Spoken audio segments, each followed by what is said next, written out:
Boa noite, meu irmão, minha irmã. Graça e paz do Senhor Jesus Cristo.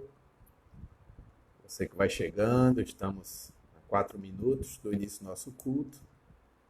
Então você vai chegando, vai dizendo o seu nome, vai se apresentando, para a gente saber quem está aí presente na live.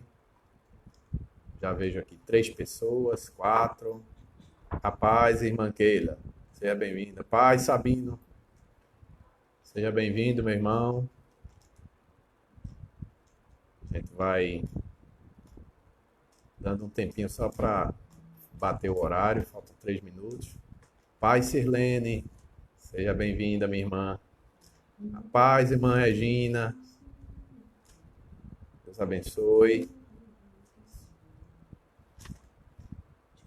Vocês que já chegaram, vão dizendo aí se o som tá bom. Se não tiver, a gente faz algum ajuste aqui.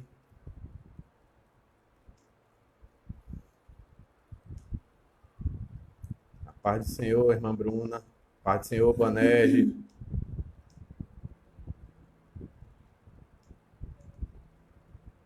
É o nosso primeiro culto de oração e da palavra online.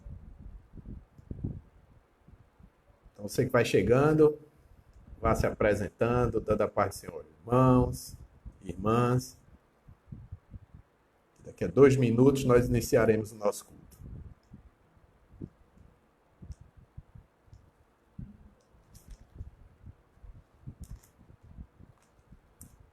Amém. Boa noite e a paz, Joana.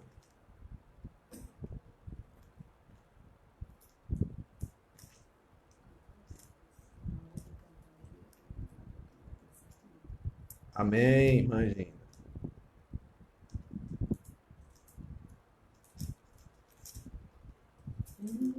Paz do Senhor, irmã Sandra. Deus te abençoe. Que bom.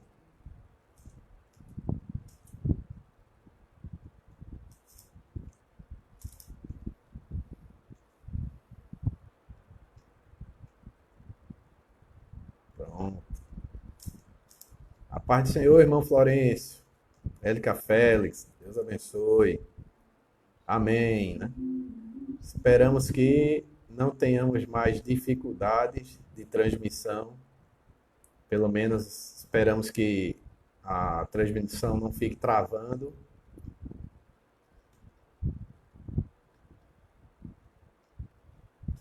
Amém. Graças a Deus. Falta 1 minuto para a gente iniciar o nosso culto. Nós estaremos hoje dando continuidade ao nosso estudo na epístola de Paulo à igreja de Éfeso. Paz do Senhor para a irmã Vanise e Rayane também. Hoje iremos traçar uma retrospectiva dos principais pontos da última mensagem, no capítulo 6, do verso 1 ao 3, e iremos finalizar com o versículo 4. Né? Essa é a nossa intenção. Pois bem, 19 horas em ponto, vamos iniciar o nosso culto. Nós teremos hoje a participação da nossa irmã Raquel. Ela estará conosco fazendo louvor. A paz do Senhor, irmã Priscila, estará conosco fazendo louvor e também os momentos de oração, tá bom? Então vamos orar. Tem uma palavra de oração inicial. Peço aí onde você está, na sua casa, que você possa fechar os seus olhos, curvar a sua fronte, para a gente clamar ao Senhor. Pai querido, muito obrigado por essa noite, por esse dia que o Senhor nos concedeu. Obrigado por tua graça, misericórdia sobre nós. Obrigado pelo cuidado do Senhor sobre nossa vida. O Senhor nos deu o dia de hoje, nos sustentou vivos, o Senhor nos guardou do mal. O Senhor proveu todas as nossas necessidades no dia de hoje. Nós somos gratos a Ti por isso. Queremos Te louvar e Te bendizer pelo Deus que o Senhor é, pelo Senhor se revelar a nós através da tua palavra, o Senhor deixar para nós a descrição exata, porém não completa, da pessoa do Senhor, do ser do Senhor. Te louvamos porque através dessa revelação bíblica especial para nós que conhecemos a Cristo, podemos te conhecer, ó Deus, podemos falar sobre o Senhor. Claro que não falar tudo que o Senhor é, porque seres limitados jamais poderão descrever quem o Senhor é em plenitude, mas o Senhor nos dá condições de confiar no Senhor, de confiar em tuas promessas, de confiar na descrição do Senhor acerca de si mesmo, de confiar na obra da redenção prometida no Evangelho, prometida na Bíblia, do início ao fim, e tendo seu clímax ali no período de Cristo, onde ele encarnou, onde ele foi humilhado, onde ele foi traído, crucificado, morto, ressuscitado, ascendeu aos céus e assentou-se à destra de Deus Pai, onde reina sobre tudo e sobre todos. Nós te louvamos, Senhor, pelo Senhor também fazer a promessa do derramamento do Espírito e dele ter acontecido no período da igreja primitiva e hoje nós sermos frutos da obra, da operação do teu Espírito Santo através da tua igreja no mundo e no tempo, Senhor. Também te louvamos pelas promessas do retorno de Jesus, do arrebatamento da igreja, da ressurreição dos mortos, do grande julgamento e da habitação eterna no novo céu e nova terra para todos aqueles e aquelas que estiverem e viverem crendo no Senhor, Deus. Muito obrigado. Obrigado por tua graça que foi manifesta a nós que éramos cegos, perdidos, nus, Senhor, e o Senhor achou graça diante de nós, abriu os nossos olhos, nos mostrou o pecado, a justiça e o juízo, nos fez crer em Ti, nos fez Te amar, nos fez Te confessar, nos fez desejar viver a Tua vontade, Senhor, para que o Teu nome fosse engrandecido e glorificado em nossas vidas. Muito obrigado. Obrigado por continuar, ó Deus, mantendo acesa a fé em nossos corações, através do Teu Espírito, da Tua palavra, Senhor. Obrigado por ser o nosso intercessor no céu, ó Deus. Sabemos que todas as nossas orações, elas são aperfeiçoadas por Ti para serem levadas ao Pai e por Ti elas são respondidas e nós temos alento para a nossa alma. Nós temos socorro, nós temos palavra de livramento, nós temos força, tudo isso vindo da parte do Pai por causa do Senhor Jesus. Obrigado, meu Deus. Obrigado por tudo isso, obrigado pelo cuidado, obrigado pelo dia e obrigado por essa porta que o Senhor abriu para nós em tempos de crise, Senhor. Em tempos que nós precisamos resguardar a nossa vida, resguardar a vida uns dos outros. Então, muito obrigado, Senhor, por ter feito isso por nós, ter aberto essa porta e que possamos utilizar da melhor forma possível para o louvor e glória do Teu santo nome. Amém e amém. Vamos fazer a leitura bíblica do Salmo 87. É a nossa leitura de hoje, Salmo 87. E logo a seguir nós estaremos louvando ao Senhor.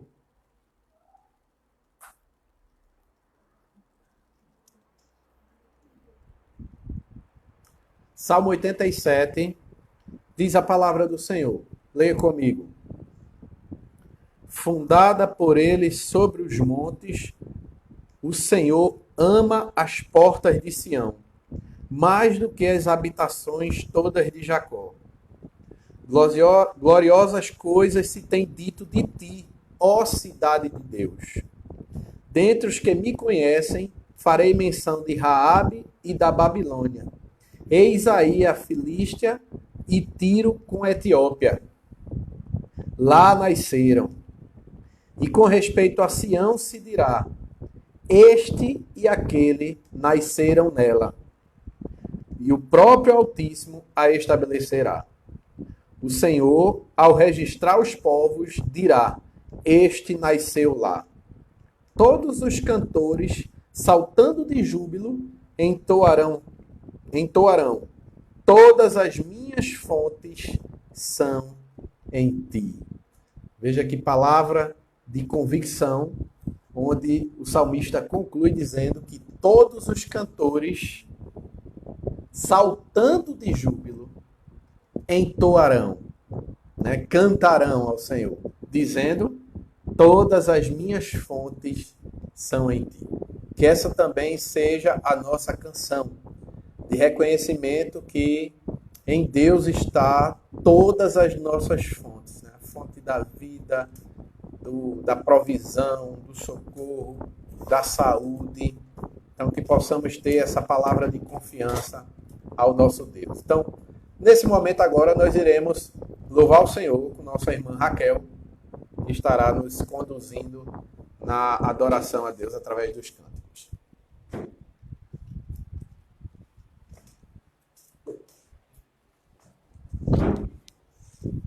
Amém. Graça e paz, irmãos. Então vamos juntos adorar o Senhor, agradecer a Ele por tudo que Ele tem feito, pelas suas misericórdias que se renovaram sobre a nossa vida nessa manhã, nesse dia.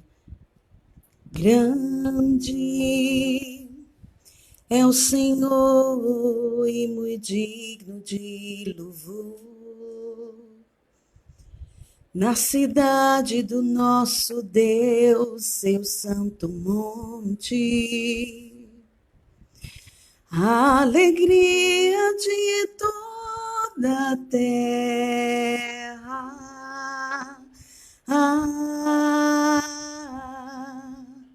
Grande é o Senhor em quem nós temos a vitória, que nos ajuda contra o inimigo. Por isso, diante dele nos prostramos.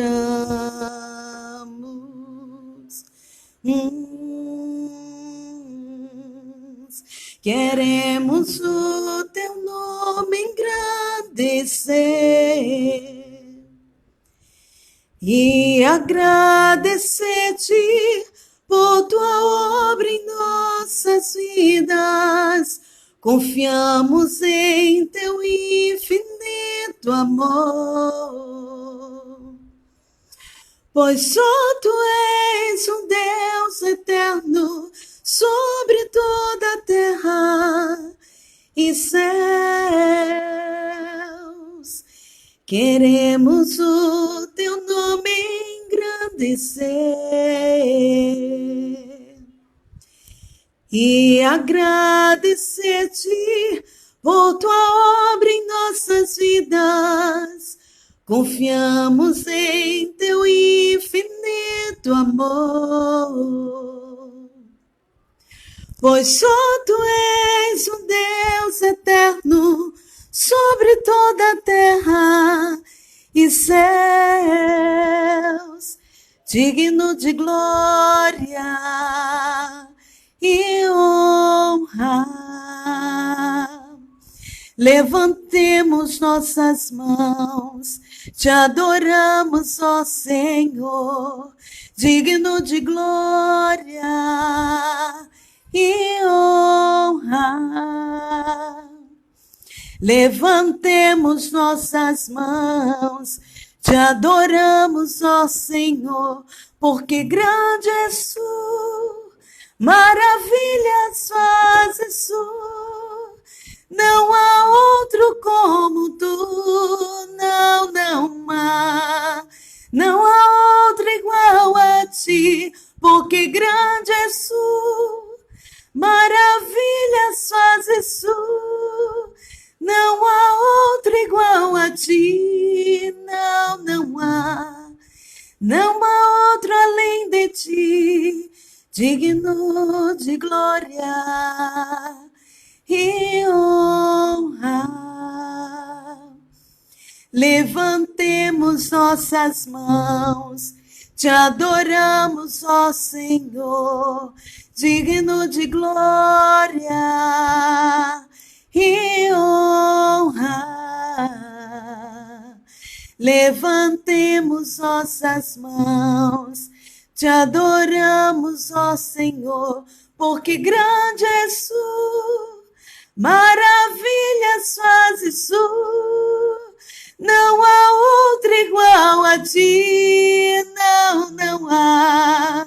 Não há outro igual a ti, porque grande és tu, maravilhas fazes tu, não há outro igual a ti, não há, não há outro além de ti. Amém. E para continuarmos, nós queremos dizer: Senhor, tu me sondas e me conheces, sabes quando assento, me levanto, esquadrinhas meu andar e o meu deitar, conheces todos os meus caminhos. Ainda a palavra não me chegou à boca, não, e tu já conheces, Senhor. Tu me cercas por trás e por diante, e sobre mim põe tua mão. Sonda-me, ó Deus, conhece meu coração, prova-me os pensamentos, vê se há em mim algum caminho mau e guia-me pelo caminho eterno.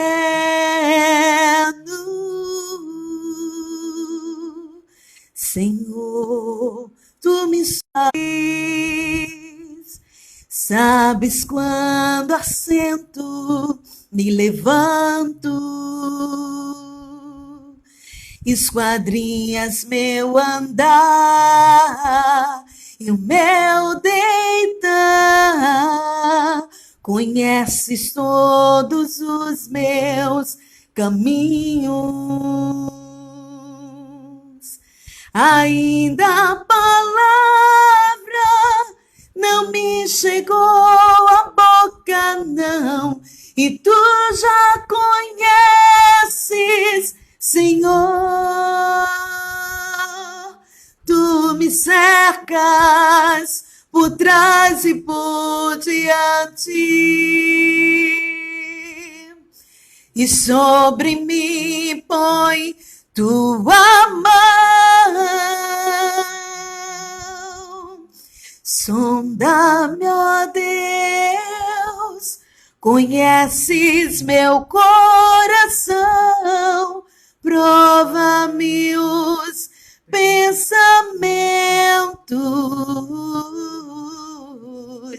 vê se há em mim algum caminho mau e guia-me pelo caminho eterno,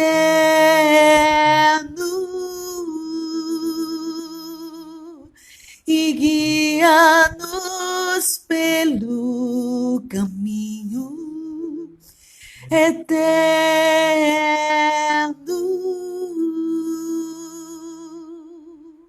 Amém.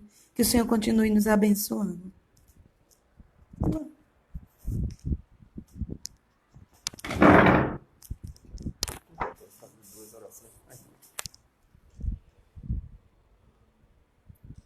Bem, irmãos e irmãs, agora nós iremos iniciar o nosso momento de oração. Como Raquel está aqui conosco hoje, ela vai estar dividindo esse momento comigo, juntamente com vocês. Então, primeiramente, nesse momento inicial de oração, nós estaremos clamando a Deus por avivamento, por santificação, por desejo por sua palavra e por busca de intimidade com o Senhor. É um tempo em que a gente precisa muito buscar o Senhor. Então vamos clamar ao Senhor juntos por esses motivos, né? Então vamos orar ao Senhor. Pai querido, muito obrigado, Deus, por essa noite, por já termos orado inicialmente, lido a Tua palavra, que é lâmpada para os nossos pés e luz para o nosso caminho. Obrigado por termos louvado canções ao Senhor que revelam, que exaltam a pessoa que o Senhor é. Muito obrigado. Mas queremos, nesse momento inicial de intercessão, ó Deus, clamar a Ti por avivamento, Senhor. Deus, visita o Teu povo, Senhor. Nesse momento, ó Deus, de isolamento social, onde nós estamos cultuando a Ti de nossas casas, ó Pai, visita-nos, Senhor, visita-nos em nossas famílias, em nossos lares, concede-nos e nos estimula a buscar culto familiar, buscar momentos de oração, de entrega ao Senhor, clamando a Ti, ó Deus, pela vida do Senhor sobre nossa vida, clamando ao Senhor que o Senhor derrame dos céus, ó Deus, santidade em nossas vidas, por meio da Tua palavra, Senhor.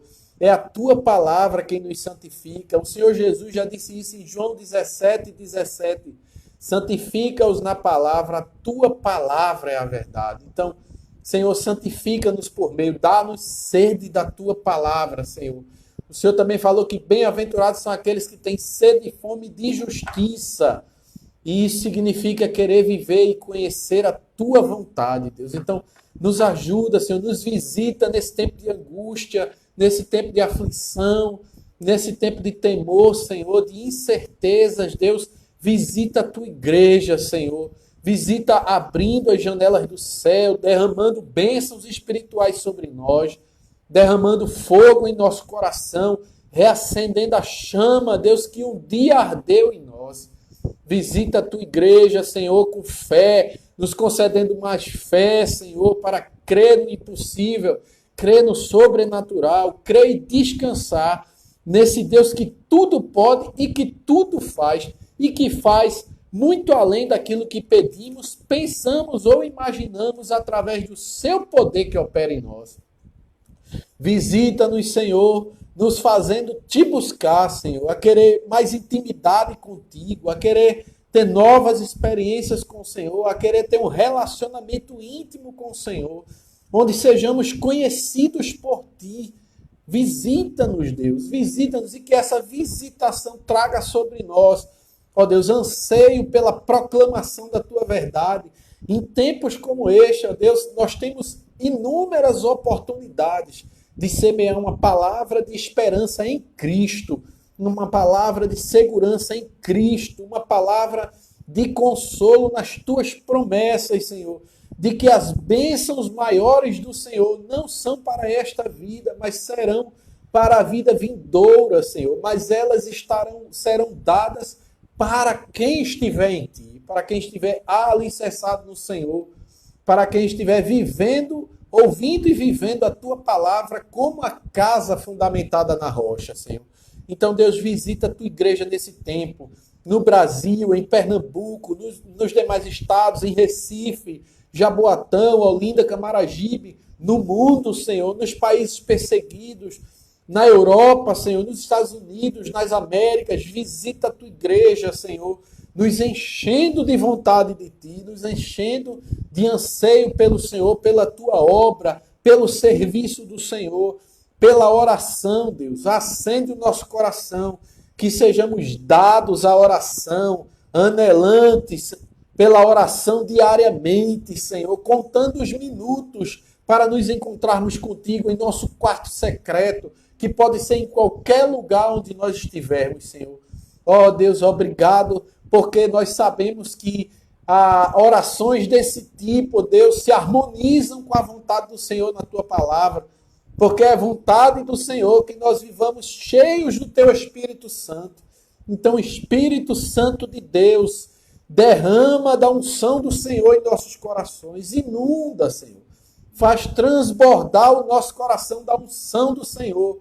Ó Deus, habita ricamente em nossa mente, Cristo, para que a nossa mente seja a mente do Senhor, para que os nossos olhos contemplem a partir da mente do Senhor, para que os nossos corpos sirvam não como instrumentos de justiça, mas como instrumentos de justiça do reino de Deus, Senhor.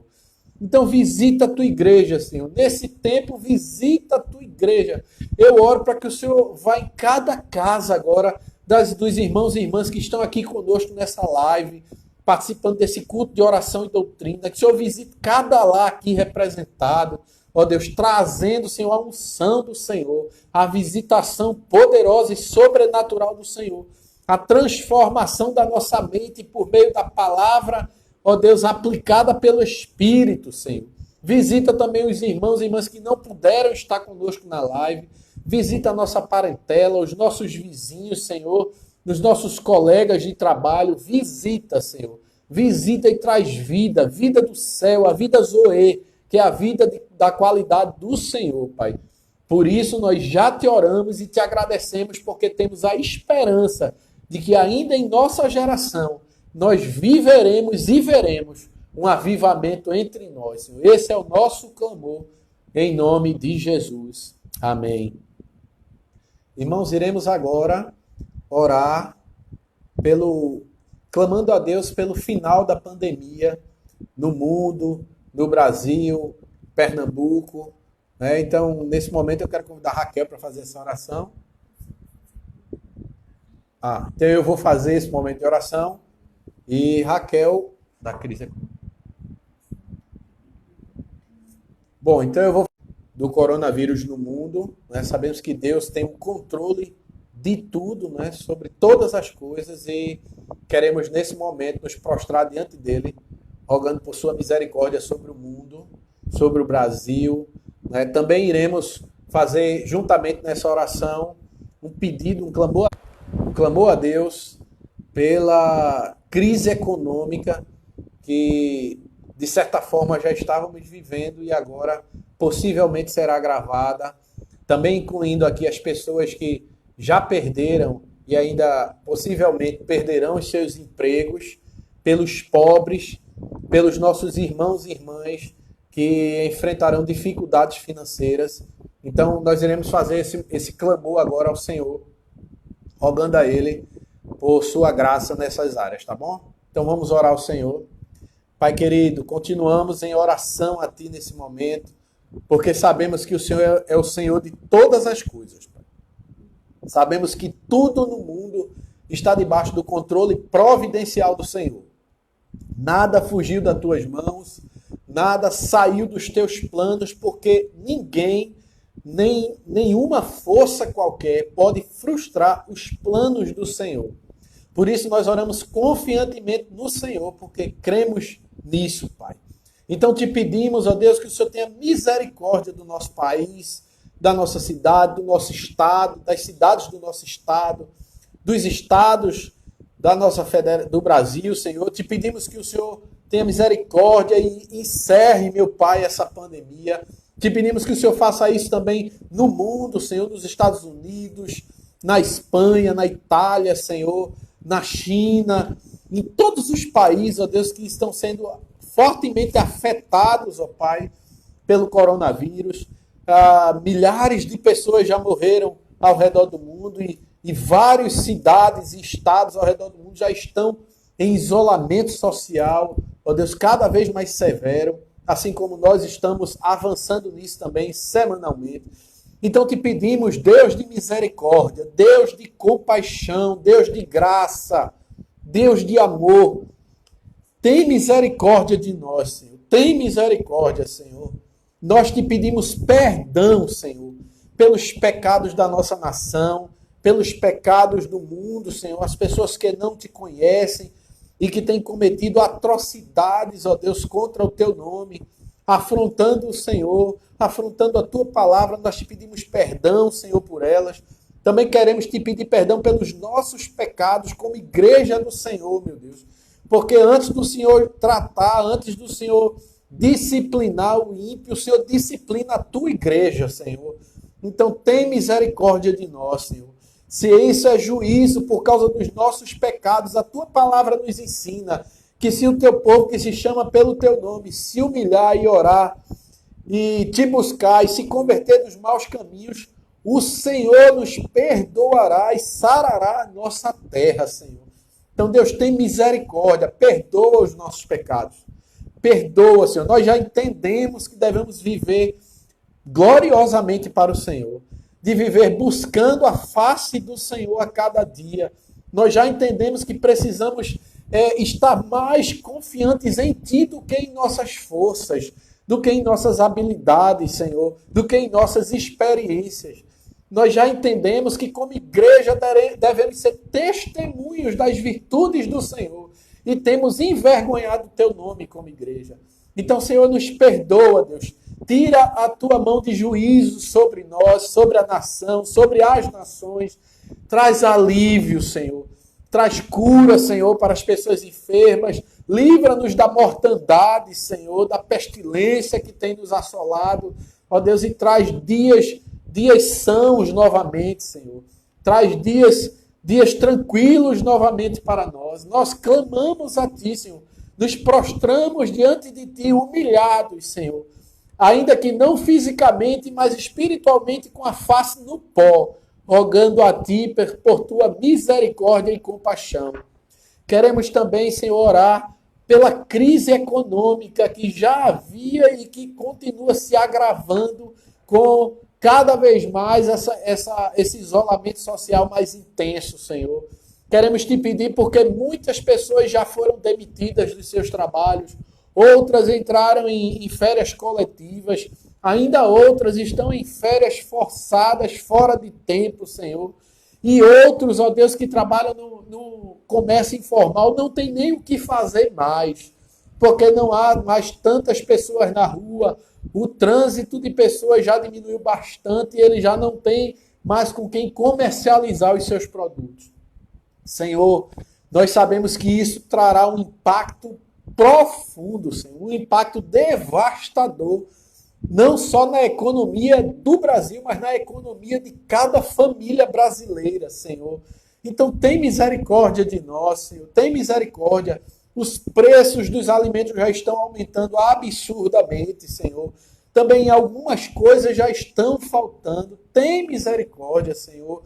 Ó Deus, abre os céus com graça sobre nós. Os teus filhos e filhas, Senhor, que perderão os seus empregos, que já perderam, que não terão como comercializar. Senhor, tem misericórdia.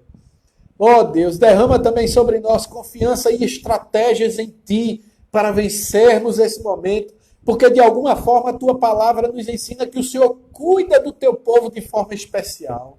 Não por nós, mas por Ti, por amor do Teu nome. O Senhor sustenta o Teu povo, o Senhor nos mostra estratégias para vencermos as maiores calamidades da vida. O Senhor fez assim ao longo de toda a Escritura, Senhor. Então nós rogamos a Ti nesse momento que também iremos sofrer, Senhor, com essa crise econômica que há de alcançar a nação, que há de se agravar a cada dia, Senhor. Então nos ajuda, Pai. Nos ajuda. O Senhor conhece já cada situação, ó Deus, de cada filho, filha Tua, de cada irmão ou irmã que está participando dessa live. O Senhor já sabe, Deus. Então nos ajuda, nos dá a capacidade para aqueles e aquelas que têm um emprego estabilizado, que são concursados, ou que não perderam e terão os seus empregos assegurados, de nesse momento serem, ó Deus, bons samaritanos para os nossos irmãos e irmãs que talvez enfrentarão dificuldades severas, Senhor. Que a gente possa se unir nesse momento para partilhar o nosso pão, talvez partilhar o nosso lar, partilhar os nossos recursos, Deus. É uma excelente oportunidade que o Senhor está nos dando de vivenciarmos a vida da igreja primitiva, onde eles partiam tudo o que tinham eram em comum, um com o outro, Senhor. Então nos ajuda nesse momento, Senhor, nos ajuda. Pedimos o Teu socorro, Senhor, nesse momento de dificuldade, ó Deus. Pedimos sabedoria aos nossos governantes também, para que eles possam implementar ações, políticas públicas que tragam, ó Deus, um resguardo para aqueles que irão ficar desamparados, Senhor. Uma condição, nem que seja mínima, de sobrevivência, Senhor. Também te pedimos que o Senhor traga consciência às empresas credoras para que possam facilitar, ó Deus, os pagamentos das dívidas, tendo em vista que muitos não conseguirão mais pagar as suas contas em dia por falta de trabalho ou por falta de capital de giro, Senhor. Então ajuda, Senhor, ajuda. Também ajuda os microempresários, aqueles microempreendedores que têm um mercadinho, uma padaria, uma farmácia, um restaurante, um delivery, coisas desse tipo, Senhor, porque eles também sobrevivem desse comércio, Senhor. E agora todo mundo há de economizar, porque não sabemos o dia de amanhã. Então nos socorre, Senhor. A situação é gravíssima, Senhor. Gravíssima. Mas como Isaías, nós também cremos que o Senhor continua assentado no alto e sublime trono. A glória do Senhor continua enchendo toda a terra e as abas das suas vestes continuam preenchendo todo o templo. Nós sabemos que o Senhor está no trono, Pai. E é por isso que, como filhos e filhas tuas, nós rogamos a Ti, Senhor. Tem misericórdia de nós. Tem misericórdia e nos ajuda a vencer esse momento, Senhor. Mas traz livramento, Senhor. Traz livramento desse momento, ó Deus, encerrando essa pandemia. É o que nós te clamamos, em nome de Cristo Jesus. Amém e amém. Quero passar agora para a nossa irmã Raquel, que ela também vai dirigir um momento de intercessão juntamente com a igreja.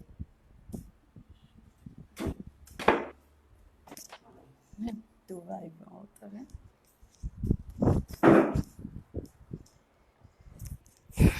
Amém. Vamos juntos fazer uma oração de acordo com a oração do Pai Nosso, mas de forma diferente, não como algo que a gente sabe gravado, mas a gente vai orando de acordo com o que o Pai Nosso diz. Amém? Então feche seus olhos aí mais uma vez, concentra lá e vamos juntos a orar ao Senhor. Pai, muito obrigada, Senhor, porque a Tua palavra diz que Pai nosso que estás no céu, Tu és o nosso Pai, um Pai que não abandona, um Pai que não deixa a gente ficar sozinho, mas um Pai que está olhando, mesmo que aparentemente seja de longe, mas o Senhor tem estado conosco. Tu estás no céu, mas também estás aqui conosco, através do Teu Espírito Santo, nos convencendo, nos consolando, confortando o nosso coração. Oh Deus, e é isso que nós precisamos, é que esse Pai de conforto venha nesse momento em que está tanta gente com confusão na cabeça, tanta gente sofrendo, tanta gente que já perdeu pessoas queridas e amadas, mesmo aqueles que foram salvos, que foram para junto já do Senhor, mas é muito difícil esse momento de separação. Então, como esse Pai de consolo, consola esses corações, anima, Senhor, dá mais estratégia para que eles possam continuar vivendo com alegria no Senhor, sabendo de que tudo tem um propósito. Ó Pai nosso que estás no céu, seja feita a Tua vontade. Nós cremos que a Tua vontade está sendo feita, mesmo em meio ao caos, mesmo em meio a toda essa tribulação, a todo esse momento de angústia e de dor.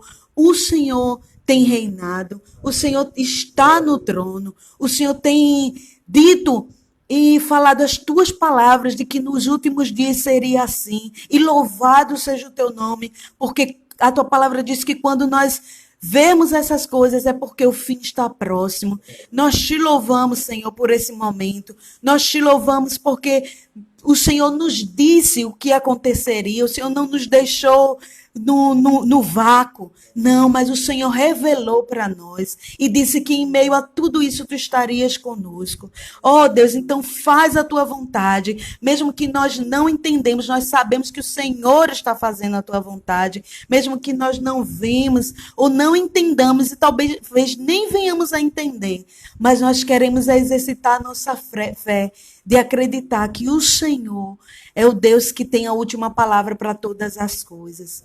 Oh Deus, venha a nós o vosso reino e seja feita realmente a Tua vontade. O pão nosso de cada dia nos dai hoje. Nós Te louvamos pelo alimento que nós temos, Te louvamos pelas provisões. A Tua palavra diz que o Senhor não vai deixar um justo Teu mendigar o pão, mas que a cada dia o Senhor dará. Oh Deus, nos dá aquilo que precisamos para nos manter firmes, aquilo que precisamos para contribuir com aqueles que não terão, aqueles que estão nas ruas, aqueles que estão, Deus, desesperados por não ter o que dar alimento aos seus filhos, aos seus parentes. Oh Senhor, nos ajuda nesse momento a ter a mão aberta, a querer compartilhar a bênção que o Senhor nos tem dado, a saber dividir. Oh Deus, aquele que talvez tenha apenas um pão, mas que nós possamos entender que um pão pode alimentar 2 ou 3 e não apenas um. Oh Senhor, nos ajuda a ter isso na nossa mente, a ter agora realmente a harmonia e a comunhão no partilhar do pão. Oh Deus, perdoa as nossas ofensas, assim como nós perdoamos aqueles que nos têm ofendido. Deus, eu acredito que muitas vezes o Senhor nos coloca para parar. E esse tempo foi um tempo para muitas pessoas pararem, para refletir como está o coração, para refletir as mágoas que tem guardado no coração. Oh Deus, e quantas pessoas nesse momento têm estado brigados com os outros, discutindo por coisas bobas, coisas vãs, coisas que não glorificam ao Senhor. Oh Deus, nos traz à memória aquilo que precisamos curar, aquilo que precisamos deixar de lado. Oh Senhor, faz esse tempo que nós possamos realmente refletir como está o nosso coração, como o nosso coração se está pecando contra o Senhor, se tem pecado contra o irmão.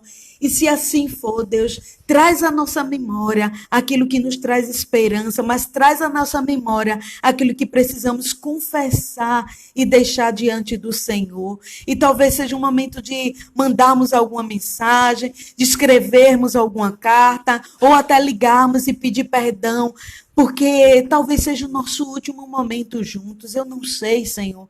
Tu é quem sabe de todas as coisas, então nos dá essa oportunidade de poder nos reconciliar com o irmão que talvez estejamos brigados, o parente que talvez tenhamos brigados por motivos que talvez nem saibamos mais. Mas nos traz isso também na nossa vida, Senhor. E perdoa as nossas ofensas, assim como nós temos perdoados. Não nos deixa cair em tentação. Nos livra das tentações, Senhor. Nesse momento de querer discutir o que não é para ser discutido. De não ser filho do Senhor, não agir como cristão nas redes sociais, nos nossos familiares, mas pelo contrário, envergonhar o teu nome. Tem misericórdia de nós e nos livra disso. Nos livra de discussões que não vai glorificar ao Senhor. Nos livra de postagens que não vai glorificar o Senhor, que não vai trazer alívio aos corações que já estão tão desesperados. Mas se for para trazer mais confusão, nos para, Senhor. Nos coloca alguma trava, mas não nos deixa envergonhar o Senhor. Não nos deixa envergonhar o nome do Senhor que levamos. Porque, Deus, tudo isso vai passar. A tua palavra diz que passarão os céus e a terra, mas a tua palavra ela não vai passar. Oh, Deus, então não nos deixa, depois que tudo isso passar, termos envergonhado o Senhor. Tem misericórdia, livra-nos do mal, livra-nos desse mal, Senhor, e continua conosco. Nós te agradecemos, Senhor, e queremos terminar dizendo, ora vem. Vem, Senhor Jesus, a tua palavra diz lá em Apocalipse que aquele que faz injustiça continue praticando injustiça, mas aquele que é justo continue fazendo justiça. Aquele que é imundo, infelizmente, vai continuar fazendo imundícia, mas nós que somos limpos precisamos a cada dia mais sermos limpos pelo Senhor, tirar as coisas que nos têm levado para longe de ti. Arranca de nós, Senhor, o pecado, aquele pecado que talvez a gente nem lembre mais, a falta de gratidão, a maledicência, Senhor, a falta de perdão.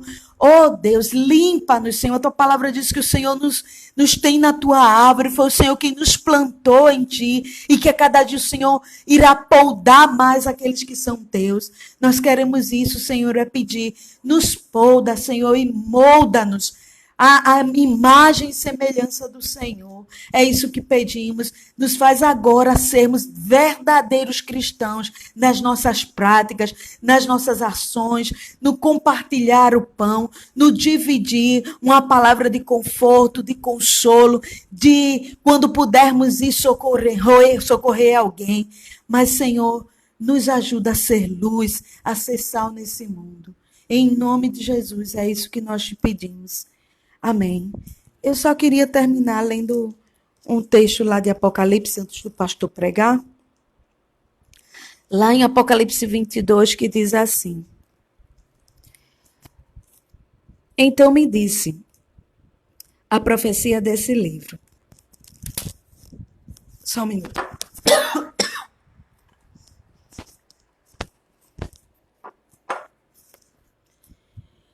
Pois o tempo está próximo.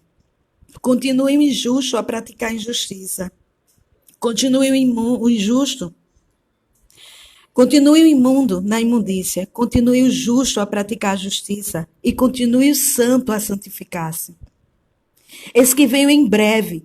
A minha recompensa está comigo. E eu retribuirei a cada um de acordo com o que fez. Eu sou o Alfa e eu sou o Ômega. O primeiro e o último, o princípio e o fim. Felizes os que lavam as suas vestes e assim têm direito à árvore da vida e podem entrar pelas portas. Fora ficarão os cães, os que praticam feitiçaria, os que cometem imoralidade sexual, os assassinos, os idólatras e todos os que amam e praticam a mentira. Eu, Jesus, enviei o meu anjo para dar a vocês esse testemunho concernente à igreja. Eu sou a raiz, o descendente de Davi e a resplandecente estrela da manhã. O Espírito e a noiva dizem vem, e todo aquele que ouvir agora diga vem. Quem tiver sede, venha, e quem quiser beber da água da vida, venha. Amém. Que essa seja a nossa palavra hoje, dizer juntos, vem, Senhor Jesus. Ora vem, amado nosso. Amém. Deus te abençoe.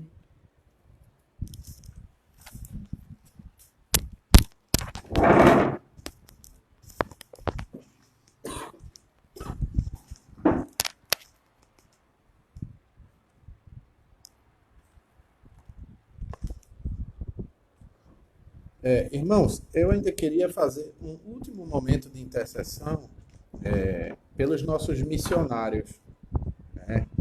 Nossa irmã Marcilene e Maria, que estão na Espanha, país que tem sido fortemente assolado agora pelo coronavírus, com altos índices de morte, coisa em torno de 700 pessoas de um dia para outro. Então eu queria que a gente estivesse intercedendo por Marcilene e Maria, também por nosso missionário Rafael, Tatiana e seus 2 filhos, que estão no país perseguido. A gente não pode estar revelando o local, mas no país perseguido também, que também o coronavírus está assolando lá, não tanto quanto na Espanha, na Europa, mas já com alguns números, algumas vítimas, inclusive de morte. E também interceder pelos nossos idosos, idosos e pessoas que possuem doenças respiratórias que fazem parte do grupo mais vulnerável, o coronavírus. Então vamos, nesse momento final de oração, nós ainda estamos às 19h45, então dá tempo da gente concluir a nossa intercessão com essas orações, tá bom? Então esteja clamando ao Senhor por esses nomes aí, e ainda incluindo Wagner e Beatriz, que estão no Chile, e Felipe Magno e sua esposa Érica, que estão também no país perseguido, tá bom? Então vamos orar por eles. Pai querido, queremos nesse momento final de intercessão rogar a Ti, ó Deus, pela vida dos nossos missionários, Marcilene, Maria, Rafael, Tatiane, ó Deus, Wagner, Beatriz, também Érica e Felipe, que o Senhor guarde os seus corações onde eles e elas estão, que o Senhor sustente-os em sua fé, em sua confiança no Senhor, que o Senhor ajude cada um e cada uma delas, Senhor, no que diz respeito ao sustento missionário, que a igreja do Senhor não os abandone nesse momento. Momento em que eles precisam muito do socorro da igreja, da oferta da igreja, da oração da igreja, do compromisso da igreja com eles. Então, que seja um momento em que a igreja não os abandone no campo, porque eles também estão padecendo muito. Por exemplo, Marcilene e Maria estão em isolamento total já há alguns dias, se eu não me engano, até mais do que 2 semanas já. Rafael e Tatiane também. Então, a gente nem tem tantas notícias de Felipe. Wagner também está começando o isolamento. Então, tem misericórdia deles, Senhor, e de tantos outros missionários e missionários que estão no campo, em países perseguidos ou não, com pouca assistência, que o Senhor ajude a igreja a não os abandonar nesse momento. Que além de interceder, Senhor, possamos também contribuir para que eles tenham suporte financeiro nesse momento de luta, Senhor. Também queremos interceder pelos nossos idosos e as pessoas que já possuem doenças respiratórias, para que o Senhor esteja, ó Deus, guardando cada um deles e delas nesse tempo, Senhor. Nossos familiares, pais, mães, tios, tias, avós, que o Senhor guarde, Senhor, aqueles que têm doenças respiratórias, doenças cardíacas, hipertensão, diabetes, Senhor, tem misericórdia também. Eles fazem parte desse grupo de vulnerabilidade e nós rogamos o teu cuidado, Senhor, a tua mão protetora sobre a vida de cada um deles e delas. Nós te pedimos isso como igreja, Senhor. E, enfim, fala conosco nessa noite, continua nos ensinando a tua palavra, Senhor, e que a nossa vida possa continuar sendo firmada através dela. Por tudo isso, te agradecemos confiantemente, em nome de Jesus, aquele que vive e reina para todo sempre. E a igreja diz: amém. Bem, meus irmãos e irmãs, vamos agora dar início à continuidade do nosso estudo. Nós estamos fazendo a exposição da carta do apóstolo Paulo à igreja de Éfeso e hoje nós iremos concluir a parte que fala sobre pais e filhos, uma relação à luz da Escritura. Nós iremos, a título de introdução, já que algumas pessoas que estão na live não participaram do nosso último encontro de doutrina, onde nós introduzimos este assunto. Então nós iremos trazer uma breve retrospectiva do que foi falado e avançar no conteúdo dessa noite, tá bom? Então o texto base da nossa reflexão hoje é Efésios capítulo 6, do versículo 1 ao versículo 4. Peço que você mantenha a sua Bíblia aberta ou no celular. A gente vai percorrer verso a verso desse texto, principalmente o verso 4, que diz o seguinte: Filhos, obedecei a vossos pais no Senhor, pois isto é justo. Honra a teu pai e a tua mãe, que é o primeiro mandamento com promessa, para que te vá bem e sejas de longa vida sobre a terra. E vós, pais, não provoqueis vossos filhos a ira, mas criai-os na disciplina e na admoestação do Senhor. Pois bem, nós já iniciamos, como eu falei, a exposição desse texto, e a ideia central, ou a ideia dominante, em todo esse texto, nesses versos de 1 a 4, é a seguinte: filhos, obedeçam a seus pais. Pais, eduquem-os com brandura. A ideia central, ou o pensamento central dessa orientação paulina é isso: filhos obedeçam aos pais e os pais devem educar os filhos com brandura. Então vamos ver rapidamente há vários pontos que nós já discutimos nesse texto, já discorremos sobre ele e, portanto, não teremos condições de discorrer, mas eu quero pontuar com vocês. A primeira lição que a gente tirou nesse texto foi que este modelo de relação entre pais e filhos, filhos e pais, ou o contrário, filhos e pais, pais e filhos, é um modelo de relação que marca as pessoas que são cheias do Espírito Santo. Percebam que esse texto é uma continuidade do versículo 18 do capítulo 5, onde Paulo diz: não vos embriagueis com o vinho que traz dissolução, mas enchei-vos com o Espírito Santo. E a partir desse verso 18, Paulo discorreu sobre várias características das pessoas que estão vivendo nesse enchimento do Espírito Santo, ou nessa plenitude do Espírito Santo. E uma das características dessa vivência no Espírito Santo, buscando esse preenchimento do Espírito Santo, é que os filhos obedecerão aos pais e os pais educarão os filhos com brandura. Então essa é a primeira verdade que nós extraímos desse texto. A segunda verdade que nós extraímos aqui é que a obediência dos filhos aos pais é uma orientação presente ao longo de toda a Escritura. Ou seja, o apóstolo Paulo não está ensinando à igreja de Éfeso uma novidade. Pelo contrário, Paulo está replicando aquilo que toda a Escritura falou. Por exemplo, em Êxodo 20, verso 12, é exatamente a segunda parte do ensinamento de Paulo, que está no verso 2 e 3.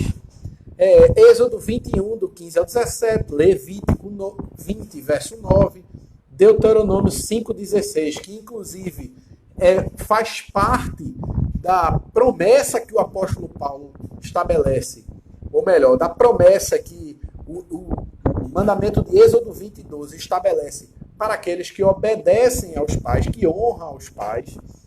Provérbios 1, 8, 6, 20, 30, 17, Malaquias 1, 6. Enfim, são vários textos ao longo da Escritura, no Velho e no Novo Testamento, Colossenses 3, 20, que também é de apóstolo Paulo, que defendem esse mandamento dos filhos obedecerem aos pais. Terceira lição que nós já comentamos é que as crianças devem saber disso, porque elas estão incluídas no pacto de Deus, Gênesis 17, 7 e Atos 2, do 38 ao 39, e Jesus as ama, Marcos 10, do 13 ao 16. Portanto, esse é um ensinamento que não deve ser dado somente aos pais, mas as crianças também devem aprender isso com os seus pais, porque a intenção do apóstolo Paulo, ao incluir uma cláusula ou uma característica de ser cheio do Espírito Santo com relação às crianças, é porque ele esperava que esse ensinamento fosse repassado para as crianças. Uma quarta lição que nós tiramos aqui é que as crianças têm de obedecer a seus pais. E essa obediência aos pais deve fluir não só do sentimento de amor, de gratidão e de estima por seus pais, embora essas motivações sejam muito importantes, mas também e especialmente da reverência devida ao Senhor Jesus Cristo. Porque percebam que essa porção da Escritura, Paulo diz que toda vez que a gente executa essa característica, a gente executa como se fizesse ao Senhor. Então a intenção de Paulo é justamente essa, é de mostrar que quando os filhos obedecem aos pais, eles obedecem aos pais no Senhor. E isso significa que se o filho obedecer ao pai, o filho também está obedecendo ao Senhor. Mas se o filho desobedecer aos pais, o filho também está desobedecendo ao Senhor, porque essa prática ela acontece no Senhor. Quinta lição que nós tiramos já desse texto é que Paulo também mostra que isto é justo perante o Senhor. No versículo 1 ele ainda diz: filhos, obedecei a vossos pais no Senhor, pois isto é justo.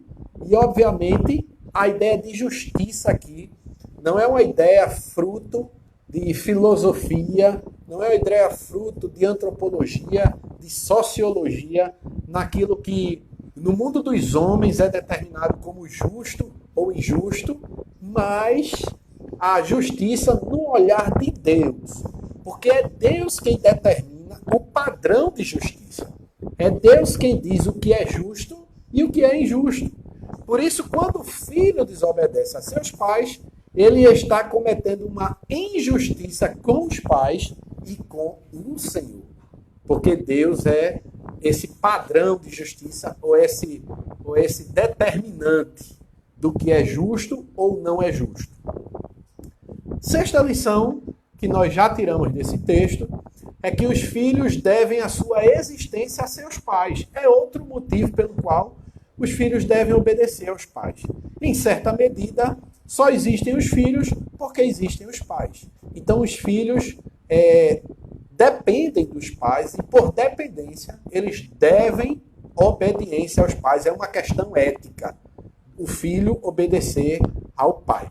Sétima lição que nós tiramos é que os pais têm mais ideias, mais experiências, sabem mais e, por via de regra, são mais sábios que os filhos. Ora, é claro que nós estamos pensando isso em condições normais, de tempo e espaço, mas, obviamente, os pais são muito mais preparados, são muito mais experientes, são muito mais sábios para educar os filhos e encaminhar os filhos numa direção boa e agradável do que os filhos se auto-guiarem, né? É bem verdade que nós estamos vivendo um tempo onde tem se disseminado uma ideia de liberdade tal que nós não devemos impor valores e princípios morais, religiosos aos nossos filhos, mas, pelo contrário, devemos deixá-los decidir sobre o que eles querem ser, são e como viverão. É lógico que por trás disso tem um pensamento filosófico do filósofo chamado Jean-Paul Sartre, que ele trabalha a ideia de que a existência deve vir antes da essência. Ou seja, eu primeiro existo para depois dizer o que eu sou. Ou seja, isto é, não existe nada antes de mim que determine o que eu sou. Sendo assim, a imposição dos pais ou a orientação dos pais numa educação, no que é moral, no que não é moral, no que deve ser buscado e no que não deve ser buscado, se torna algo opressor nessa perspectiva, porque seria uma essência antes da existência. Então, quando a existência chega, a gente bombardeia as nossas crianças com esses princípios de moralidade, de religião, e assim eles entendem que nós não deveríamos fazer isso.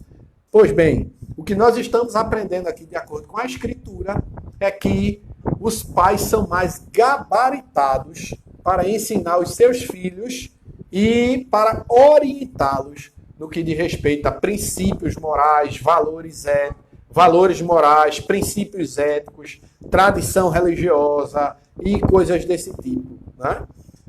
Uma oitava lição que a gente tira desse texto é que, dadas as condições normais, até o casamento, ninguém ama mais os filhos do que seus pais. E mesmo depois do casamento, os pais continuam amando seus filhos do mesmo jeito. Então, lógico, se os pais são as pessoas que mais amam os seus filhos na Terra, é óbvio que os filhos devem obedecer a esses pais, tendo em vista que os pais farão tudo em nome dos filhos por causa desse sentimento, por causa dessa afecção ou dessa afeição que eles têm com seus filhos, que é uma relação fundamentada num amor e um amor sublime. Ok? Então, Paulo corrobora na justiça desta obediência com o acréscimo do mandamento. Até aqui a gente estava restrito ao verso 1. Então ele corrobora nessa justiça de obediência aos pais, acrescentando o mandamento divino nos próximos versos 2 e 3, que são dois mandamentos construídos a partir, ou melhor, que é um mandamento aqui em Efésios 2 e 3, construído a partir da soma de Êxodo 20 e 12 com Deuteronômio 5, 16. E Paulo diz, honra o teu pai e a tua mãe, que é o primeiro mandamento com promessa. Algumas versões têm primeiro mandamento com promessa, porque alguns estudiosos entendem que nos primeiros manuscritos mais antigos não havia essa frase, esse complemento de frase. Por isso que em algumas versões tem ele entre parênteses. Honra teu pai e tua mãe, que é o primeiro mandamento com promessa, para que te vá bem e sejas de longa vida sobre a terra. Que ensinamentos nós tiramos nos versos 2 a 3, que nós também já expomos em nosso culto anterior? O primeiro ensinamento é que Paulo usa aqui os 10 mandamentos como um artifício pedagógico. Veja, Paulo tem plena consciência que um dos primeiros ensinamentos que uma família cristã dá aos seus filhos são os 10 mandamentos.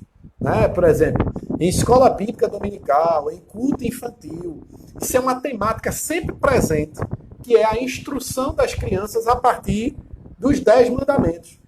Então é por isso que Paulo aqui utiliza a soma entre Êxodo 20 e 12 e Deuteronômio 5,16 para trazer um fundamento ou uma razão para que os filhos obedeçam os pais, ou quem sabe ainda pensando numa consequência dessa ação.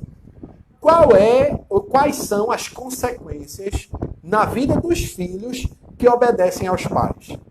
O segundo ensinamento que a gente tira aqui nesses 2 versos é que honrar ao pai e à mãe é uma atitude interna do filho para com seus pais, que implica em amor, respeito, consideração e aceitação de algo elevado. Ou seja, honrar não é simplesmente obedecer, mas honrar é manifestar uma obediência externa fundamentada em princípios internos, dos quais nós temos o amor, o respeito, a consideração e a aceitação dos pais como algo elevado, ou seja, como algo digno de honra, digno desse respeito, digno dessa reverência, né? Digno desse temor. Terceira lição que nós tiramos aqui é que este é o primeiro mandamento. Paulo cita isso de Êxodo, não porque ele seja o primeiro em ordem cronológica no Decálogo, nos 10 mandamentos de Êxodo 20. Porque em Êxodo 20, verso 6, nós temos o primeiro mandamento com promessa. Né? Se a gente puder ler nesse momento, você vai verificar que em Êxodo capítulo 20, versículo 6, a palavra do Senhor diz assim, a partir do 5, que é onde começa o mandamento.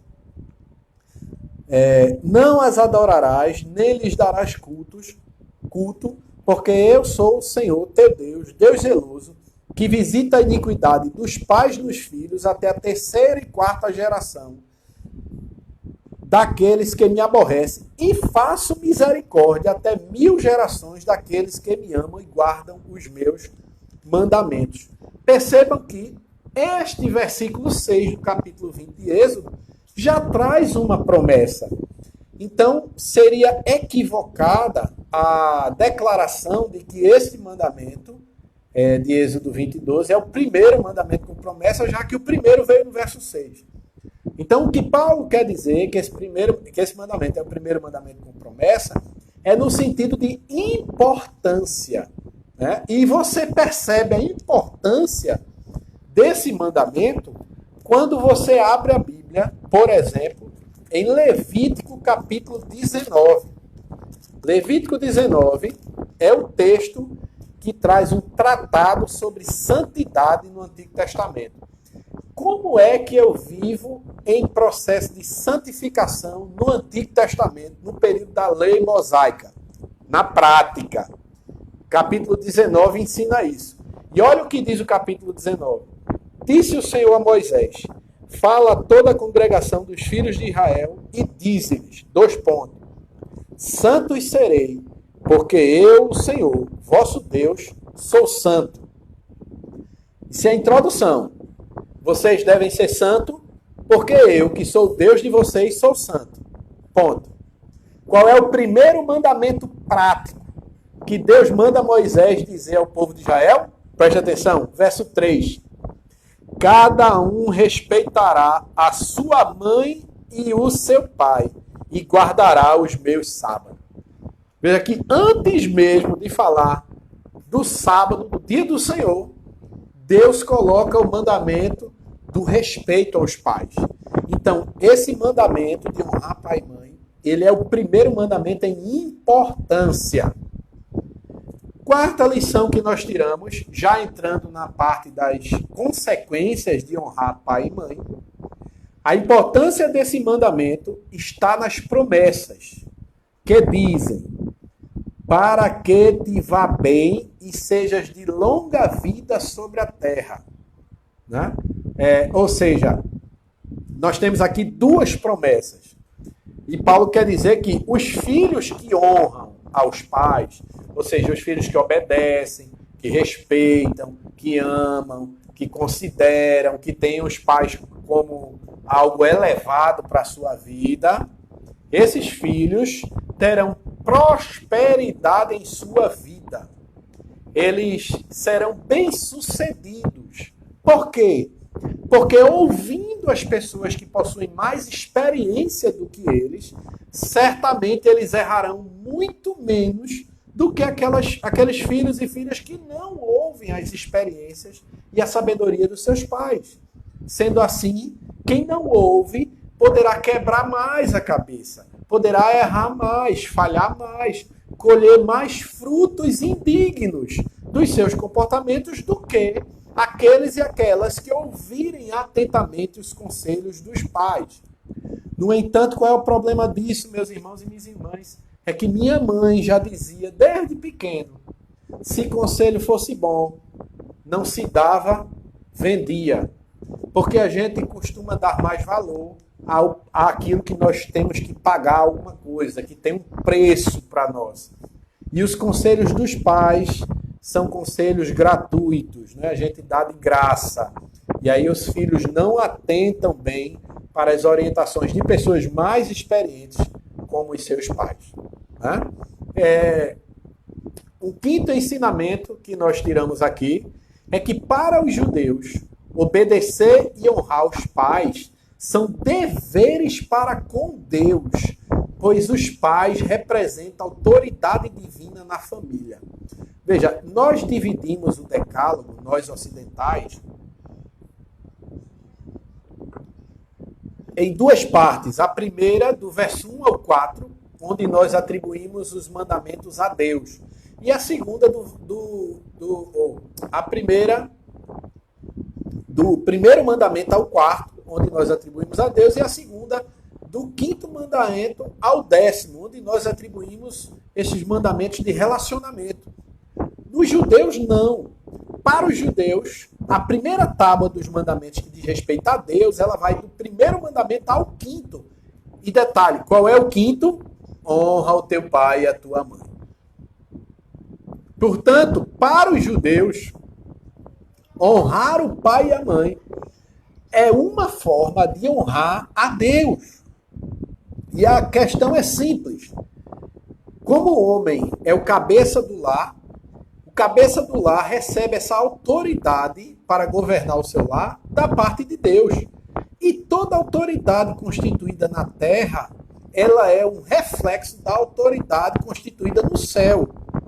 Então, quando o filho ou a filha obedece ao pai em casa, ela está obedecendo a Deus, certo? E podemos aqui incluir aos pais, né? Quando as crianças obedecem aos pais, elas estão obedecendo a Deus.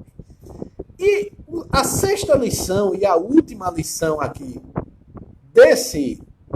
acredito que seja a última lição, é a última lição do verso 2 e 3, meus irmãos, é que um dos sinais de uma sociedade sob a ira de Deus é a desobediência aos pais. E aí eu quero repetir para você prestar atenção nisso. Um dos sinais de uma sociedade sob a ira de Deus é a desobediência aos pais. Vejam comigo Romanos, capítulo 1, versículo 30. Olha o que o apóstolo Paulo nos diz. É interessante ler do 28. Né? Ler a palavra nunca é ruim. Então vamos lá. Verso 28.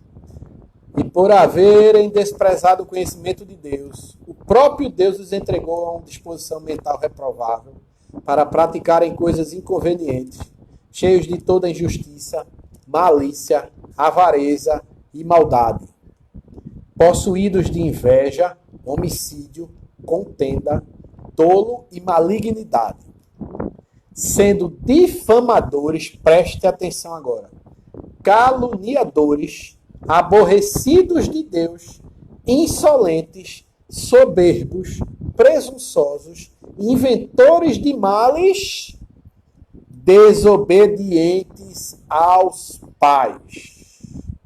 E leia comigo o verso 18.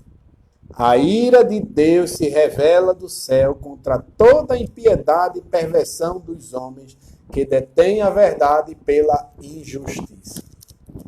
Então, uma sociedade onde impera a desobediência dos pais aos filhos, o que é que essa sociedade está comunicando? Que ela está sob a ira de Deus. Ou seja, Deus está julgando essa sociedade. E Paulo também fala disso, fala da mesma coisa a Timóteo, quando Paulo descreve em 2 Timóteo, capítulo 3, no versículo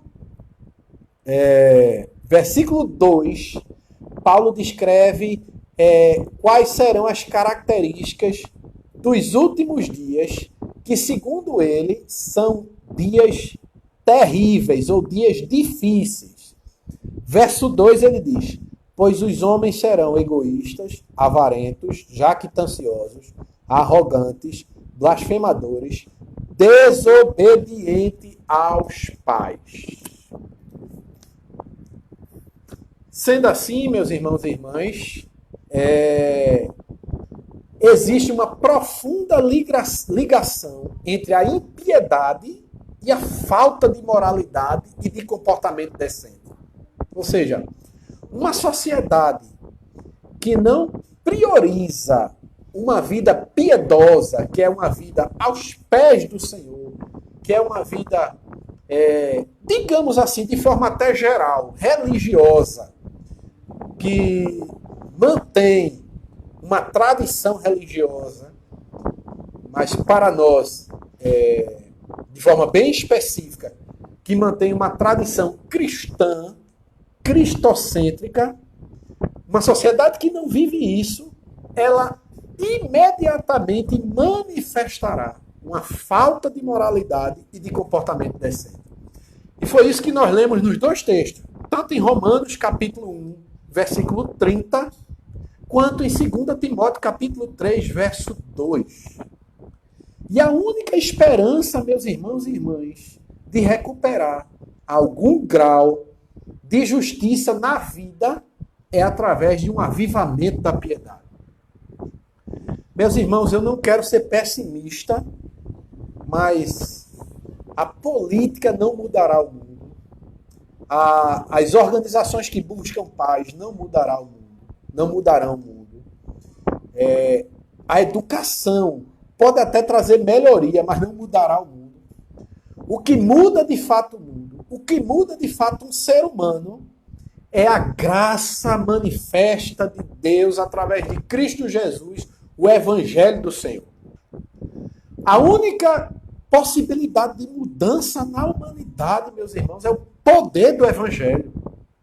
As outras coisas podem polir a sociedade, dar um brilho. Mas a mudança, de fato, só acontece no Evangelho de Jesus Cristo.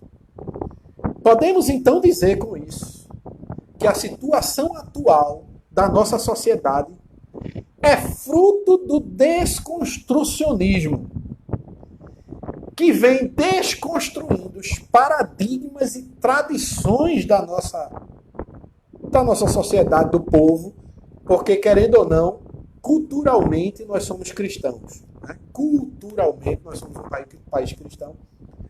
E essa teoria filosófica francesa vem trazendo a quebra de todos os paradigmas, a quebra de todos os dogmas. É certo que alguns dogmas e alguns paradigmas precisam ser quebrados. Claro, nós precisamos sempre estar revisitando, mas eles vêm de forma avassaladora desconstruir qualquer perspectiva fundamentada em governo, disciplina,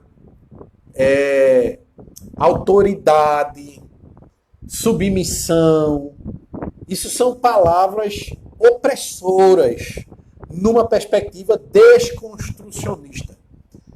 Né? E é por isso que essa desconstrução em nossa sociedade, coisa que vem dos anos 2000 para cá, acontecendo no Brasil, sendo disseminado no Brasil, tem feito com que a nossa sociedade venha perdendo princípios norteadores da vida. E aí a gente tem visto na prática o que isso significa. Né? Nas escolas, alunos não respeitam mais os professores, nas famílias, os filhos não respeitam mais os pais, né?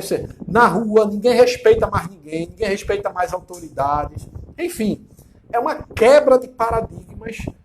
A religião se torna uma questão alienante, onde vai alienar as pessoas. E, em vez disso, vejam a troca. Em vez de princípios cristocêntricos norteadores, estão sendo colocados fundamentos psicologizantes nas relações. É isso que tem trocado. Não que a psicologia seja uma coisa ruim, não é isso. Mas aqui estão tirando princípios norteadores para trocá-los por princípios psicologizantes. Que palavra difícil. E com isso, qual é a consequência disso na relação entre pais e filhos, meus irmãos e irmãs? Vejamos. Primeira consequência é que os pais foram infantilizados. É muito comum você ver isso hoje. As crianças são tratadas como as autoridades dentro do lar. E os pais se tornaram as crianças dentro da casa. Né? Fala como criança, age como criança, disciplina como se fosse a criança da disciplina. Então, essa psicologia tirou dos pais essa autoridade paternal sobre as crianças e colocou as crianças como detentoras de autoridade no lar. São as crianças que dizem o que devem e não devem fazer. Não me esqueço nunca que em uma das aulas na faculdade, uma professora me disse exatamente isso quando eu falei que estava educando meu filho nos princípios cristãos, da palavra e tal. Ela disse, não, você está oprimindo o seu filho. Você tem que deixar o seu filho escolher o que ele quer para si, de valor, de moral, de ética, de sexualidade, de tudo. Ela disse exatamente assim. Eu disse, professora, não. Quando a senhora impõe isso para seu filho, a senhora também está oprimindo seu filho. Então, na realidade, crianças precisam de orientação, precisam de condução. Não é? É exatamente isso que eu quero dizer. Crianças precisam de orientação. Elas precisam ser auxiliadas pelos pais na construção da sua personalidade, na construção da sua moralidade. Porque senão, meus irmãos, elas serão entregues ao meio social e o meio social há de formá-las. Então, a primeira consequência é que os pais se tornaram crianças e as crianças se tornaram pais. A disciplina tão pregada na Escritura, Provérbios 13, 14, Provérbios 23, 14, Provérbios 19, 18, deu lugar a uma simples conversa. É claro, também não estamos pregando que você vai sair espancando seu filho por qualquer coisa, não. Mas a disciplina não pode deixar de existir. Né? E isso foi deixado de lado. A disciplina está sendo deixada de lado. O negócio é conversar, não é disciplinar mais. E isso tem gerado um retrato lastimável. Veja, é constrangedor você está num ambiente público e vê um casal de 40 anos, 45 anos, sendo mandados por uma criança de 3 anos. Né? É lastimável o que tem acontecido em nossa sociedade. Uma segunda consequência dessa troca de princípios norteadores na relação dos pais com os filhos é que até o linguajar mudou. Antes, as palavras mais faladas nas relações eram integridade, verdade, justiça, retidão, disciplina, caminho correto. Não era assim? Era isso. Mas hoje as palavras são paz, felicidade, prazer, repouso, tolerância. As palavras assumiram esse viés que é fruto também de perspectivas filosóficas que adentraram a concepção de criação ou de educação em nosso país.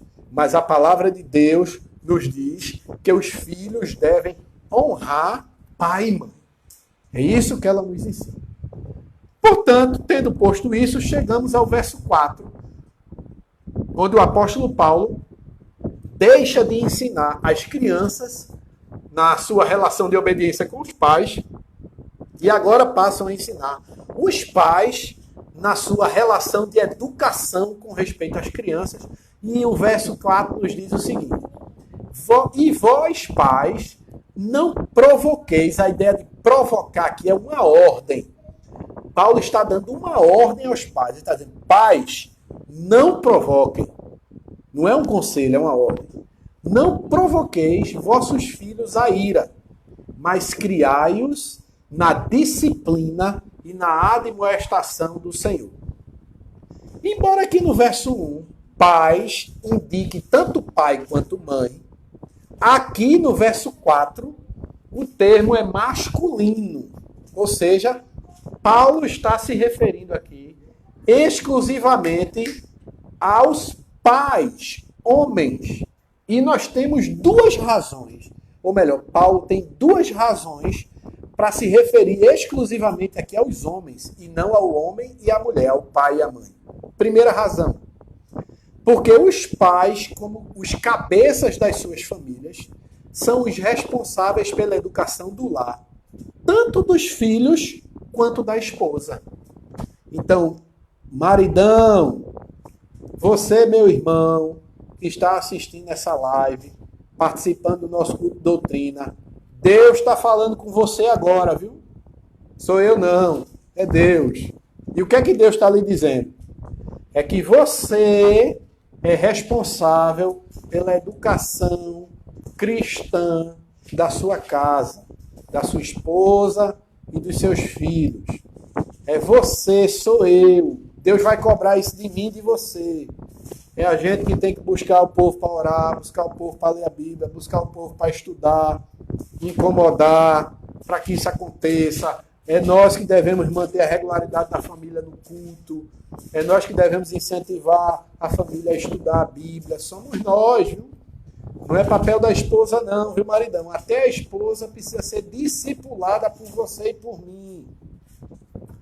A segunda razão pela qual Paulo está falando diretamente com os homens, com os pais, é porque é possível que nós, como homens, em face da nossa não tanta gentileza, necessitemos dessa admoestação, ou seja, dessa correção. Porque é possível que a gente perca as estribeiras, que a gente perca o controle e que a gente haja de forma mais rígida, né, com uma certa grosseria, com uma certa ignorância desnecessária. Então Paulo está querendo nos sacudir e dizer assim, marido, tenha calma, meu filho. Não é assim que se educa o filho, não. Então é isso que Paulo está dizendo. Tá certo? E ele também disse algo semelhante na mensagem paralela que está em Colossenses 3:20, quando ele diz, pais, não irriteis vossos filhos, para que não fiquem desanimados. Ou seja, a nossa má condução na educação dos filhos pode gerar uma consequência ruim no próprio filho. Vejamos, então, algumas formas pelas quais os pais podem irritar os seus filhos. Prestem atenção nisso. Primeira forma que a gente pode irritar o nosso filho é tratando eles com excesso de proteção. Filho não toca nisso, filho não pega naquilo, filho não vai ali, filho não corre, filho não anda, filho não voa, filho não se joga, filho não fica em pé, filho não senta. Sabe, o tempo todo, não faça isso, não faz isso, não faz isso. Não faz... E isso pode gerar uma certa irritabilidade na criança, porque a criança não sabe o que pode fazer. Tudo ela não pode. Né? A gente não dá espaço para a criança ser criança. O que nós gostávamos tanto de ser, né? Provavelmente você pode ter várias cicatrizes no corpo do tempo em que você era criança, porque você corria, você pulava, você subia em árvore, você pulava muro, você jogava bola, né? Você fazia uma série de coisas, você caía, se esborrachava no chão. Coisas de criança. Né? Quem nunca não chutou o chão e perdeu uma unha, ou então chegou em casa com o samboco do dedo aberto? Né? Ou então caiu, se arranhou, se cortou, se rasgou, seja lá o que for. Coisas de criança. Né? Então, a gente precisa ter cuidado para a gente não ser um constante limitador do filho. Não pode, não pode, não pode, não pode. O filho não pode fazer nada. Isso pode gerar irritabilidade na criança. O segundo motivo que pode gerar irritabilidade na criança é o favoritismo. Isso aqui pode acontecer com pessoas que têm mais de um filho, né? 2 filhos, 3, 4. É possível que você crie um laço de afeto maior com uma das crianças e que, de certa forma, isso se torne visível, né? E na relação, e o outro filho ou filha perceba e se sinta desfavorecido ou desfavorecida na relação. Isso é uma coisa que a gente precisa ter muito cuidado, muito cuidado. A gente costuma soltar isso até na fala. Mas seu irmão não faz uma coisa desse tipo. Sua irmã nunca fez isso, tá vendo? Seu irmão, não é assim? Essas frases terminam manifestando um certo favoritismo. Terceira ação que pode gerar uma irritabilidade é o desestímulo. Por exemplo, seu filho está estudando, fazendo uma lição, não consegue desenvolver naquela cadeira, naquela disciplina. Mas você é muito burro, rapaz. Você não consegue fazer uma coisa simples dessa. Vá, faça, você sabe. Coisas desse tipo. Né? Ou às vezes uma escolha que a pessoa faz que não condiz com a nossa escolha para aquela pessoa, para o nosso filho. E aí a gente começa a desestimular, mas esse curso não dá dinheiro, esse curso não sei o quê. Né? Então isso também pode gerar desestímulo, a gente precisa ter cuidado na educação para não cometer esse equívoco. Uma quarta ação por não reconhecer o fato de que o filho está crescendo e, portanto, tem o direito de ter suas próprias ideias e que não é necessário que seja uma cópia exata de seu pai para ter isso na vida. Ou seja, hoje em dia isso está sumindo mais, né? Mas antigamente era quase que uma tradição que filho de peixe, peixinho tem que ser.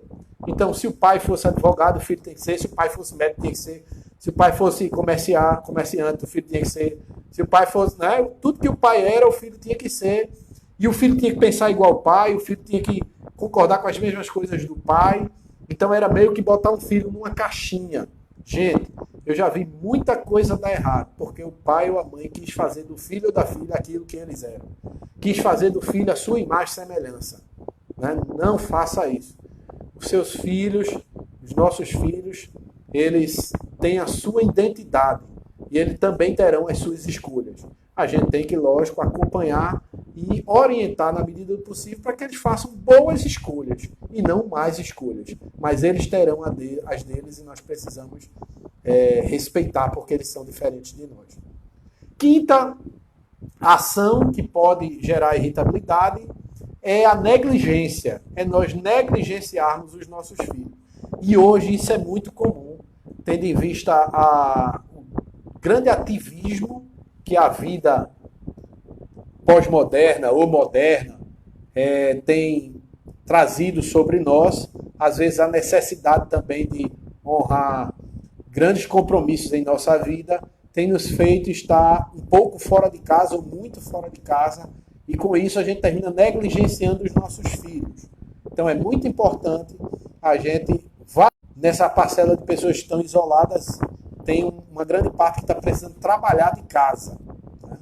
Fazer home office, o que isso também traz uma dificuldade. Mas, na medida do possível, deem atenção. Isso é muito importante, dar atenção aos filhos. Sexta ação que pode gerar irritabilidade é pelo uso de palavras ásperas e por crueldade física direta. Né? A gente precisa ter muito cuidado com isso. A aspereza no falar, a grosseria, a ignorância, brutalidade. E até mesmo quando a gente for aplicar uma punição usando uma tapa, coisa desse tipo, a gente precisa ter cuidado para medir, dosar isso na perspectiva da criança e não a nossa. Porque é possível que você, no momento de raiva, você exerça uma força desproporcional à criança e isso pode machucar a criança. Então, nós não devemos cair nisso. Se você não tem condições de controlar suas emoções na hora da punição, da disciplina, é melhor então que você respire e exerça a disciplina no outro momento, onde você esteja de cabeça fresca, para que você não gere traumas ou até mesmo uma irritabilidade, um desafeto da criança por você que é pai, tá certo? Principalmente pai aqui no caso da educação. Paulo confronta este comportamento aqui apresentando a forma correta de conduzir os filhos. Paulo diz: mas criai-os outra ordem. A primeira ordem foi não provoqueis. A segunda ordem de Paulo é mas criai-os, que é uma ordem que significa educar com brandura, educar com amor, com graça. E ele diz: mas criai-os na disciplina. Disciplina aqui significa toda a formação e educação. Significa também o cultivo da mente e da moral. É isso que significa disciplinar.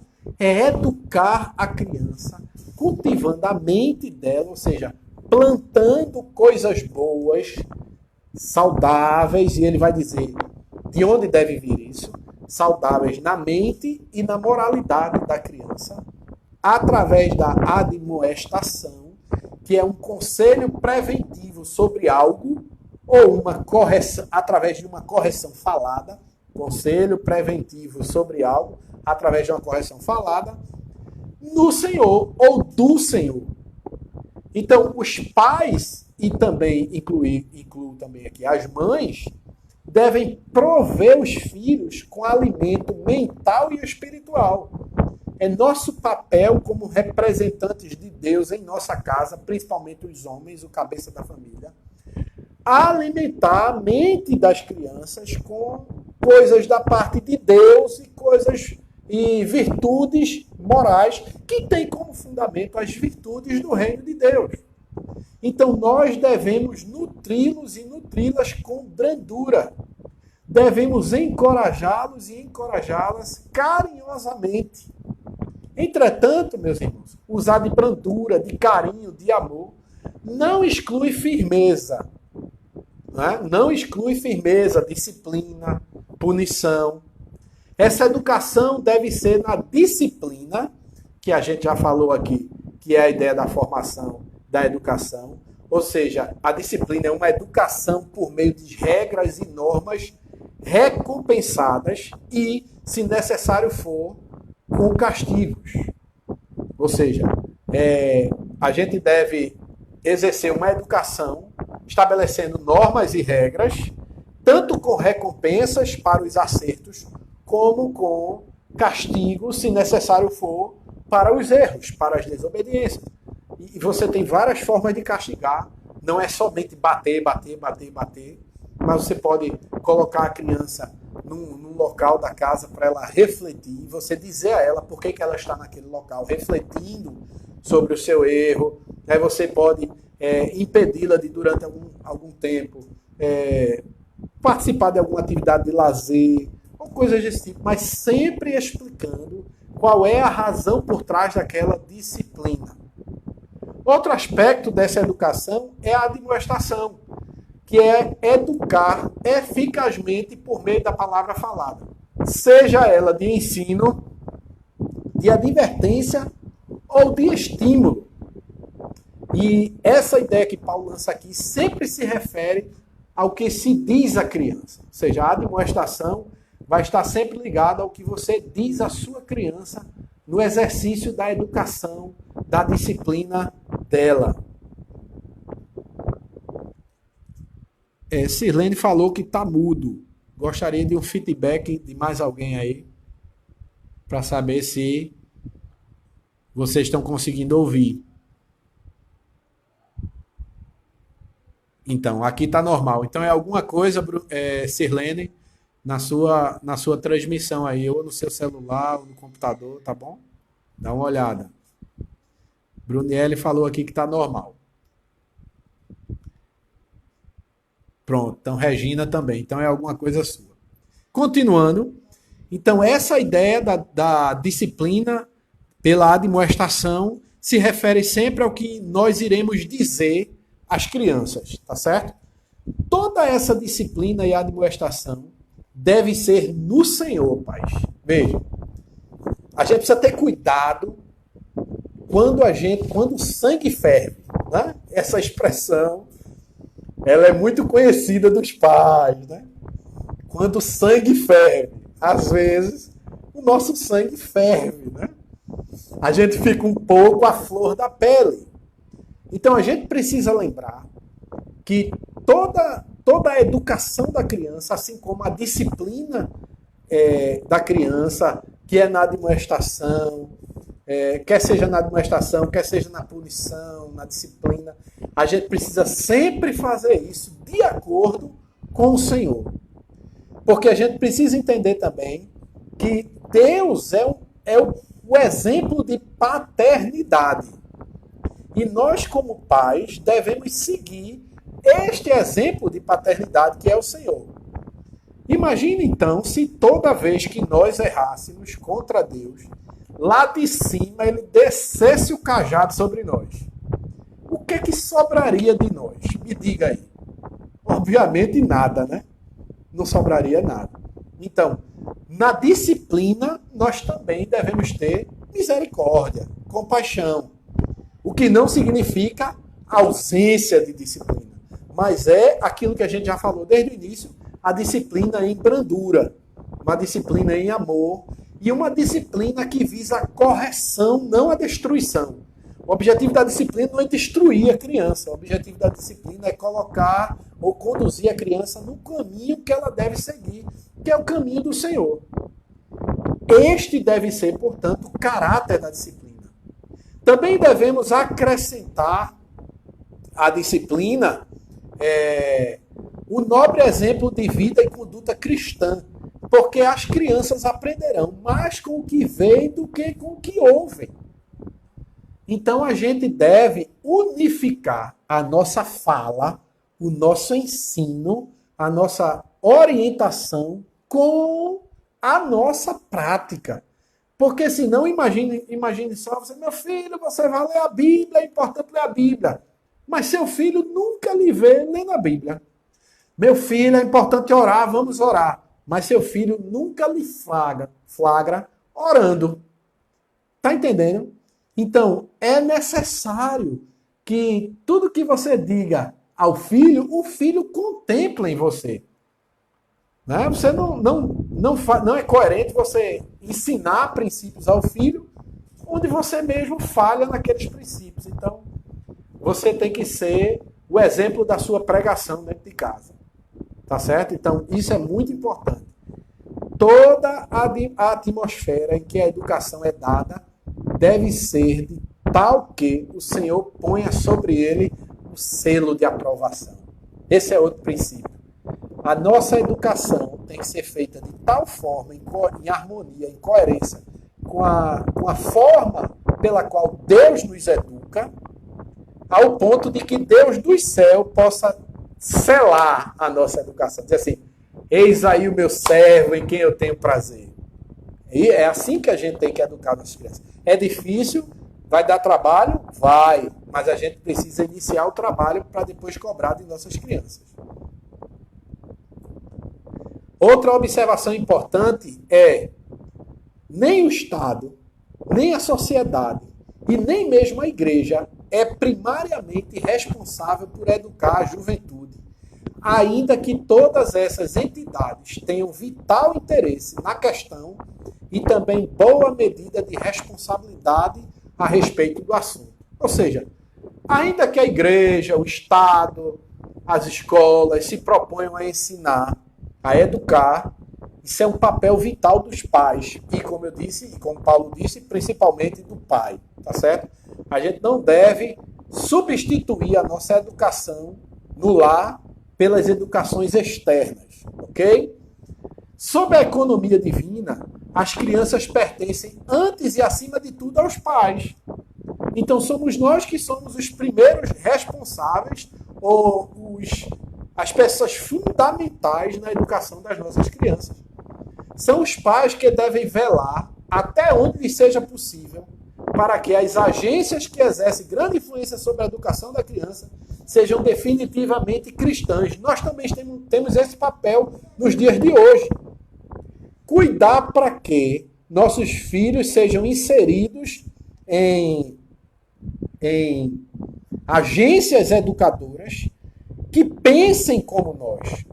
Ou, no mínimo, estar sempre vigilantes ao que estão dando aos nossos filhos, ou com que estão alimentando os nossos filhos. Portanto, se seu filho estuda numa escola que não é cristã, e cristã confessional são pouquíssimas aqui, você deve diariamente tentar extrair do seu filho o que é que ele tem aprendido na escola, para que você possa contrapor aquela educação com uma educação fundamentada nos princípios de Deus, tá certo?